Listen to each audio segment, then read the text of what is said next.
This week's narrative. Before we get to it, man, hit that intro, Noah.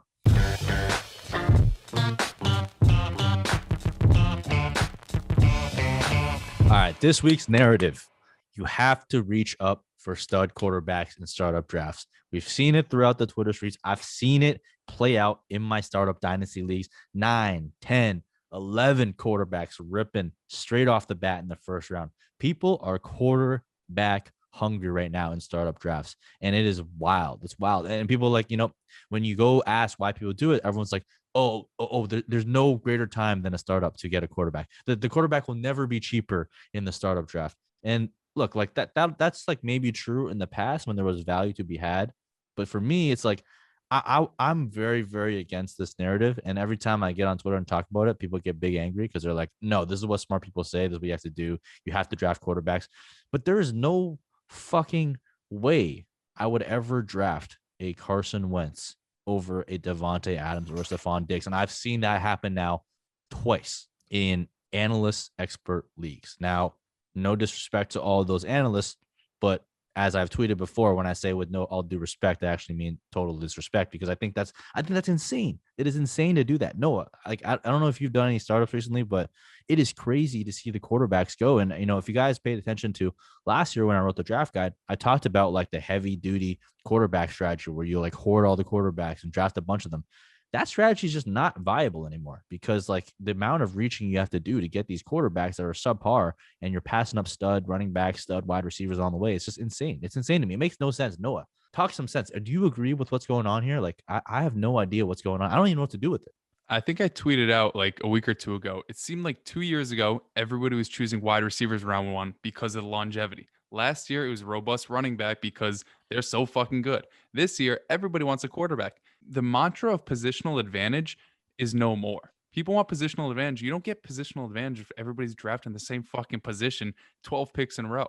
When Josh Yeah. Allen is the second pick and like Kirk Cousins is the 15th, like everybody's doing the same shit at that point. You just brought up, you got McCaffrey at the 109. You're about to Yeah. get Saquon Barkley at the 203. Like a year ago, those are the top two picks, and you need to trade like 15 first rounders to even get close to acquiring either one of those guys. I don't get it. Tony's going to be editing this video. I know he's going to love this comment I'm about to make, but I saw his team, right? And he keeps talking, I got five RB1s. And everybody's like, you got no quarterbacks. He does have a fucking quarterback. He got like Tom Brady in round 8. He got Carson Wentz in like round 7. You don't think with like Antonio Gibson, Christian McCaffrey, J.K. Dobbins, Najee Harris, whatever like else he's got on his team, plus the almost MVP last year, and then Carson Wentz, who was the quarterback one according to Animal, you don't think that's a contending team? Although people want all these elite quarterbacks, that still pushes other guys. Like I'm sure Tannehill is moving up a little bit with Oh yeah. Julio Jones, but like Kirk Cousins is still gonna Kirk fall. Cousins. Carson Money. Wentz gonna fall. Fucking, I don't know where Deshaun Watson's going. I'm not even sure if he's gonna be in the league anymore. But like Tua and all these other guys who are like quarterback 15 to 25, if you can get the positional advantage at other positions other than quarterback now, because everybody is valuing the quarterback so highly and to a point where like everything is being pushed down. Like I've seen Devontae Adams in the 5th round, Dude. Stephon Diggs in the 5th round. Like it's starting to make zero sense. I don't get it. I'm starting. There's just one league I'm in. You can start up to 3 quarterbacks. I'm rolling into the season with Kirk Cousins, Tyrod Taylor, and Jameis Winston or Taysom Hill, whichever asshole ends up starting from New Orleans. But the rest of my team is fucking, it's incredible. So honestly, all I know is I hate quarterbacks, and I think the ADP this year is reflecting my feelings.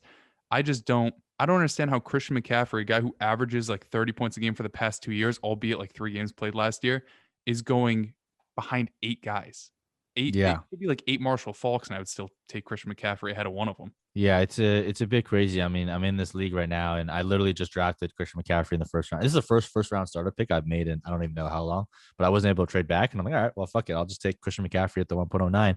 To me, that's almost like trading up from the 1.09 to the 1.02 for free, because that's where I would take Christian McCaffrey normally. So My first ever startup at the 109 is Juju Smith-Schuster, so that just tells you about value right now. yeah, and then Barkley fell to the 2.03. So I got sniped one pick ahead of me. So I traded up to kind of get him to get Barkley by giving up some assets on the NCAA side. But I didn't have to give him any future first. Like I didn't have to give up any additional picks. It was just like swapping a bunch of picks. So I think, opening a draft with Christian McCaffrey and Saquon Barkley gives you a massive, massive advantage. And I still have my second round pick, which I'm about to use on Joe Burrow. So I still have a quarterback. And then I'll try and grab one of the value quarterbacks later on. And the team, like that team, if it stays healthy, it's going to be very, very hard to beat. And here's the thing, right? People always say, look, the cheapest place to get a quarterback is in the startup, right? And that might be true, right? But here's my counter based on what I've seen so far on startup drafts with guys like Jalen Hurts and Justin Fields, Trey Lance all going in the first round. You got Russell Wilson, who's actually really good, so I'm not gonna say anything about him, but like Ryan Tannehill, who I love, going in the second round. You have Matthew Stafford going in the third, like Baker Mayfield. Like, it doesn't make any sense, because here's what I'm betting on, right? If I fade those quarterbacks, I'm betting on someone like a Cam Akers, someone like a J.K. Dobbins, someone like a Clyde Edwards-Helaire to rise in value between now and September more than I think someone like a Matt Stafford or someone like a Baker Mayfield or someone like a Carson Wentz is going to rise in value. And if that holds true, and you bet on the players that rise more in value, you could always trade for other assets, right? And people say it's impossible to trade for quarterbacks. Well, guess what, man? It's fucking impossible to trade for running backs too, because there aren't enough running backs in the league to actually make a difference and impact on your win column. So if you're trading with contending teams, everyone always has a shortage of running backs. Like I always say, you can never have too many running backs because of injuries, because of other people's injuries, like that. Like quarterbacks, there's like probably like 20 something that you could like start and feel really comfortable with, right? Running backs, like after you get through like the top 10, top 12, like you don't feel like 6 or 7. Like last year, yeah, Josh Jacobs was RB8, and I wanted to vomit every time he was in my lineup. Yeah, exactly. Like it's a much more scarce asset. And I get the longevity stuff, but like, look, we can't barely project fucking 3 weeks from now. Never mind 3, 4, 5 years. Nobody fucking knows which quarterback's gonna be good. If anything, we have shown historically we have the least amount of predictability when it comes to quarterback. We suck at predicting quarterback finishes. It is totally fucking random how quarterbacks finish, whether it's because of injuries, whether because of like teams and stuff like that. You don't know. We know the least amount about predicting quarterbacks on a season to season basis. It has like the lowest best ball R squared. Shout out to I think it was Jack Miller put out that stat. It was like we knew the least about quarterbacks, we know the most about wide receivers, and then tight ends and running backs are kind of in between. Well, that's why everybody's spending a first round pick on them. They're just taking all those shots. One of them's got to hit. You pick 11 quarterbacks, one of them's bound to strike gold. Yeah, exactly. So I mean, look, it's weird to me that you're going to put all the eggs in that basket. And the other thing is this: like, I understand quarterbacks scored a shitload last year. The offenses went off the rails because of the shortened season. And when that happens, like we've seen it before in prior holdouts, like offenses usually go lights out because defenses can't adjust fast enough. We don't have that anymore. I am expecting a very, very big correction to quarterback scoring this year compared to last year. And if that happens, like all the people that went heavy quarterback and faded guys like Christian McCaffrey, Dalvin Cook, Saquon Barkley, Jonathan Taylor, et cetera, like if you're fading these types of guys, I think you're going to regret it on the points column because it's not going to add to your win advantage. So look, it's a little bit crazy to me right now. I think the best path forward, at least for me, and for what I'm telling Patreon members, is this is a good year to kind of go all in and try and win, because like before this year, when else could you have landed Christian McCaffrey and Saquon Barkley, Christian McCaffrey and Alvin Kamara, Dalvin Cook and Alvin Kamara without giving up any future rookie first? Like that was you can like trade back now and get both of them, which is wild. You can trade back, get both of them. You can trade back and get all the stud wide receivers in the middle rounds: Keenan Allen, Allen Robinson, Mike Evans. I'm getting in like the 7th round.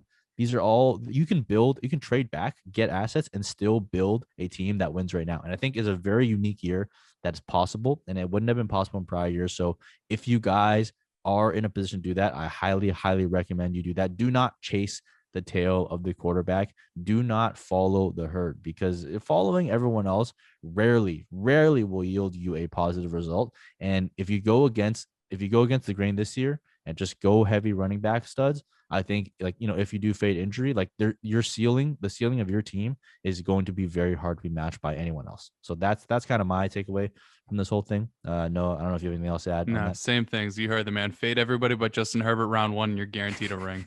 Yeah, absolutely. All right. That's all we got for you guys for this week's narrative. Hope you guys enjoyed, and we'll see you guys in a couple of weeks. I'll see you guys next week on Mark Watch Mondays. Noah will see you guys on some of his other videos as well. But we'll be back together again in a couple of weeks. So see you guys then. Peace.